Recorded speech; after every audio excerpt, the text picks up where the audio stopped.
بسم الله الرحمن الرحيم. وعن علي رضي الله تعالى عنه قال قال رسول الله صلى الله عليه وسلم يوشك أن يأتي على الناس زمان لا يبقى من الإسلام إلا اسمه ولا يبقى من القرآن إلا رسمه مساجدهم عامرة وهي شراب من الهدى علماؤهم شر من تحت أديم السماء من عندهم تخرج الفتنة وفيهم تعود. حدیث نمبر 276 میں جو حضرت علی رضی اللہ تعالی عنہ سے منقول ہے. حضور نبی اکرم صلی اللہ علیہ وسلم کے ارشاد گرامی نقل فرماتے ہیں یوشک ان یأتی علی الناس زمان کہ عنقریب لوگوں پر ایک ایسا زمانہ آئے گا کہ لا یبقى من الاسلام الا اسمه کہ اسلام کا صرف نام رہ جائے گا ولا یبقى من القرآن الا رسمه اور قرآن کے صرف نقوش اور الفاظ رہ جائیں گے. مساجدهم عامرہ ان کی مسجدیں تو بظاہر آباد ہوں گی، لوگوں کی کثرت ہوگی. وہی قرار من الہدی لیکن ان کی مسجدیں ہدایت سے خالی ہوں گی. علماؤہم شر من تحت ادیم السماء ان کے علماء اس آسمان کے نیچے جتنی مخلوقات ہیں ان میں سب سے بدترین ہوں گے. من عندهم تخرج الفتنہ انہیں سے فتنہ اٹھے گا دین کے بارے میں، دین کے حوالے سے. وفیہم تعود اور انہیں میں ہی وہ فتنہ لوٹ آئے گا. ایک حدیث مبارک ہے جس سے آخر زمانے کی نشاندہی کی گئی ہے. ایسا زمانہ لوگوں پر آئے گا، یعنی ہم ایمان والوں پر آئے گا کہ اسلام صرف برائے نام رہ جائے. لوگ نام کے مسلمان ہوں گے، عملاً ان کی زندگیوں میں اسلام نہیں ہوگا. اسلام مسلمان تو اس آدمی کو کہا جاتا ہے کہ جس کی زندگی میں اللہ اس کے رسول کی اطاعت، اور مسلمان کا معنی بھی یہی ہوتا ہے، مطیع اور فرمانبردار کو مسلمان کہا جاتا ہے. جس آدمی کی زندگی میں اللہ اس کے رسول کی اطاعت نہ ہو، اللہ اس کے رسول کی زندگیوں سے، ان کے طور و طریق سے، ان کی سنتوں سے، ان کی ہدایات اور تعلیمات سے وہ دور ہوں تو گویا کہ وہ صرف نام کے مسلمان ہیں، عملاً ان کی زندگیوں میں اسلام نہیں ہے. اسلام برائے نام. آج ہماری جو صورتحال ہے مسلمانوں کی، ایسا محسوس ہوتا ہے کہ شاید جس زمانے کی نشاندہی سرکار دو عالم صلی اللہ علیہ وسلم کر رہے ہیں وہ شاید بلکہ کیا یقیناً ہمارا ہی زمانہ ہوگا کہ مسلمان تو ہیں اربوں کی تعداد میں، لیکن صرف نام کے مسلمان ہیں. اسلام کی طاقت، اسلام کی روحانیت، اسلام کی جو نورانیت ہوتی ہے وہ ان کے دلوں میں موجود نہیں ہے. اگر اسلام صحیح معنوں میں مسلمانوں کے اندر زندہ ہوتا تو آج کسی بدبخت کو شعائر اسلام کی توہین کی ضرورت نہ ہوتی. آج جہاں مشاہدہ کر رہے جگہ جگہ کافر دندناتے پھر رہے اور مسلمانوں کی شعائر کی، مقدسات کی، نبی پاک کی، قرآن کریم کی، دیگر چیزوں کے ساتھ خیانت آمیز برتاؤ رویہ کہ مسلمانوں کی صحیح معنوں میں اسلام سے دوری کا خمیازہ ہے اور نتیجہ. 51-52 کے قریب اسلامی ممالک موجود ہیں اور اربوں کی تعداد میں مسلمان بھی ہیں. ہر قسم کی مادی وسائل کی کثرت بھی ہے، آخر کی بڑی بڑی طاقتیں ان کے پاس موجود ہیں، مادی اعتبار سے بھی مضبوط ہیں، لیکن وہ دینی اور روحانی اعتبار سے تھوڑے اور خالی. اور جس کی وجہ سے آج مسلمان مغلوب ہیں، پستی کے شکار ہیں، قسم و پرسی کا شکار ہیں. اسلام جن باتوں کی تعلیم اور ہدایات دیتا ہے اور صرف نام کی رہ گئی.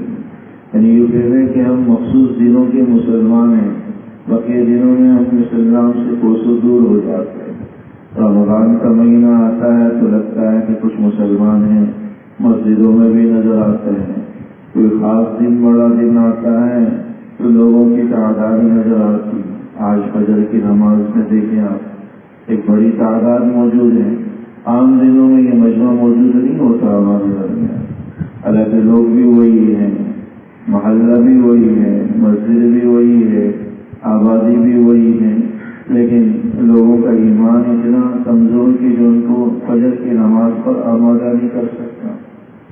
عام دنوں میں فجر کی نماز میں ہمارے ایک صف بھی مکمل نہیں ہو پاتی، شروع میں بعد میں جا کر وہ صف مکمل ہو پاتی، لیکن کوئی دن آتا ہے خاص دن، تو اس میں ایک بڑی تعداد ہم دیکھ رہے ہوتے ہیں۔ یہ ایمان کی کمزوری کی نشانی، اتنا کمزور ایمان ہے جو ہمیں نمازوں پر بھی آمادہ نہیں کرتا۔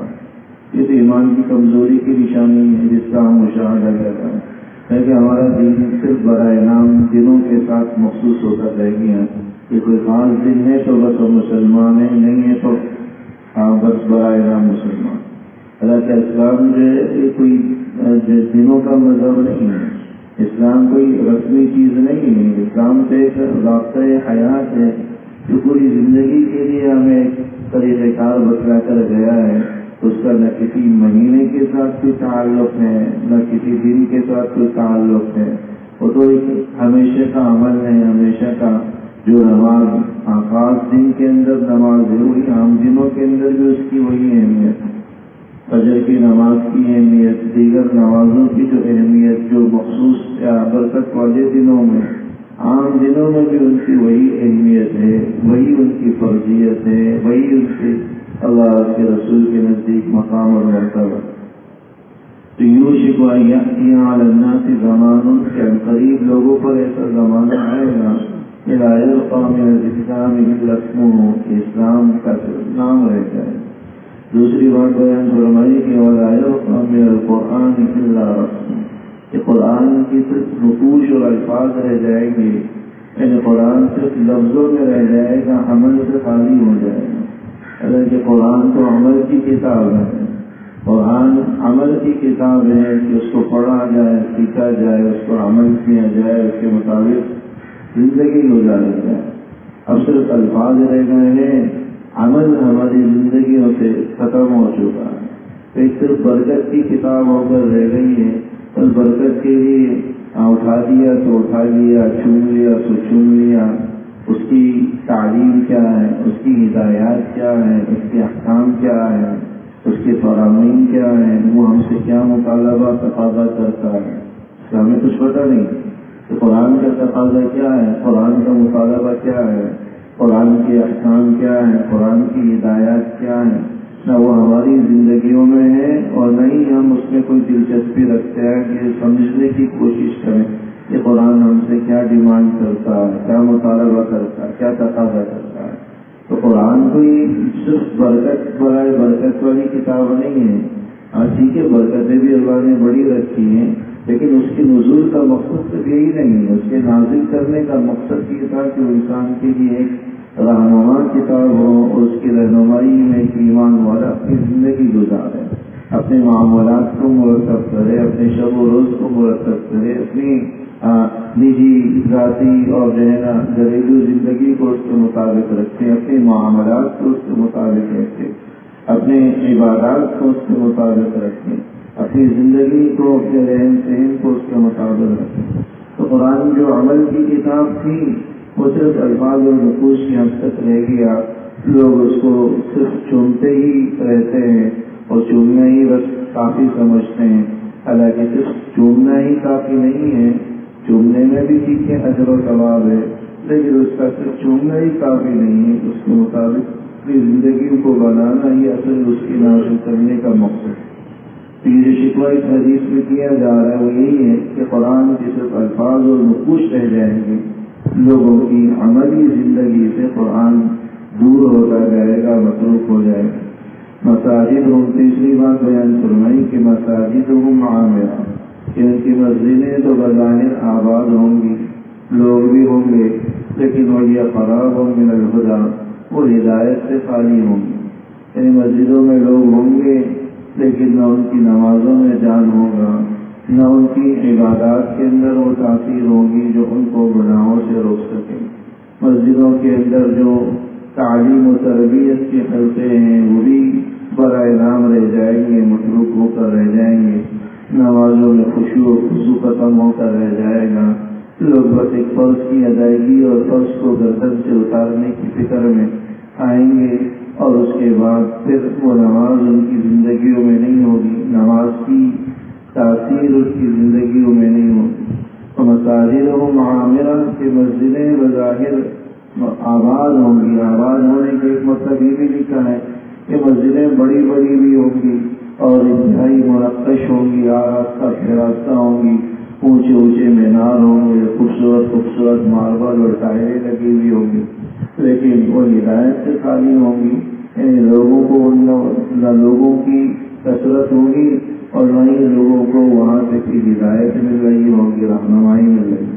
آج مسجدوں کا بھی تقریباً یہ صورتحال ہے کہ اربوں کروڑوں روپے ہم تعمیرات میں لگا دیتے ہیں، خوبصورت سے خوبصورت اس کی تزئین و آرائش میں خرچ کر دیتے ہیں، کروڑوں روپے صرف میناروں پر خرچ کر دیے جاتے ہیں، لیکن لوگوں کو دیکھا جائے تو نہ مسجد کی طرف متوجہ ہو رہے ہیں، نہ مسجد کے ماحول میں جڑنے کی فکر کر رہے ہیں۔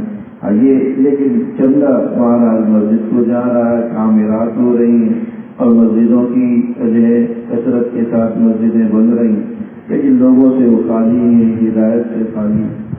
اور چوتھی بات پانچویں بات بیان فرمائی کہ علماءہم شر من تحت ادیم السماء، کہ ان کے علماء ایسے برے علماء ہوں گے جو تمام مخلوقات میں سب سے بدتر ہوں گے، کیونکہ جس صاحب علم سے لوگوں کو رہنمائی نہ ملے، ہدایت نہ ملے، دین کی تعلیم نہ ملے، وہ در حقیقت صاحب علم کہلانے کا حقدار ہی نہیں ہے۔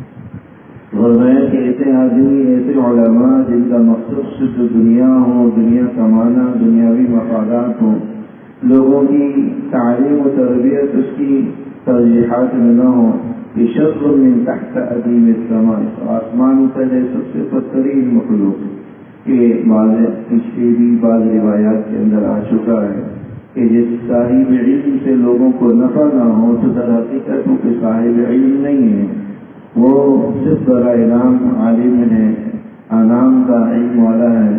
اگر اس کا مقصد صرف دنیا کمانا، دنیا جمع کرنا ہے تو بدترین مخلوق میں اس کا شمار ہے، کیونکہ تو اللہ نے خاص صفت علم سے اس کو نوازا۔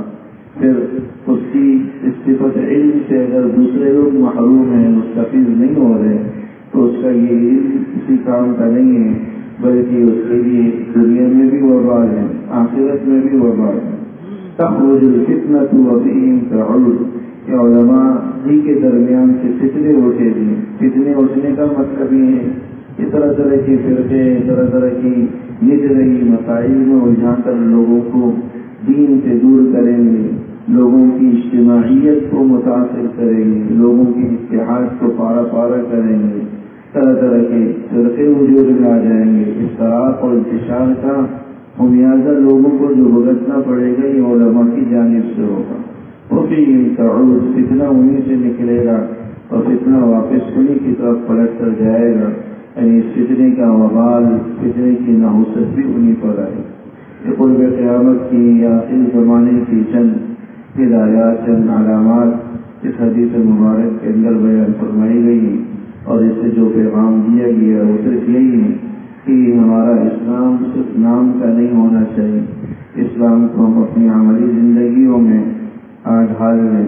قرآن کو صرف الفاظ اور نقوش کی کتاب نہیں رکھنی چاہیے، برکت ہی کی کتاب نہ ہو، بلکہ قرآن کی ہدایات اور تعلیمات پر ہم عمل پیرا ہوں۔ مسجدوں کو صرف بنانے اور سنوارنے پر اکتفا نہ ہو، بلکہ جو مساجد کا مقصد ہے کہ وہ رشد ہدایت کے مراکز ہوں، لوگوں کے رہنمائی کے حلقے وہاں سے جاری ہوں۔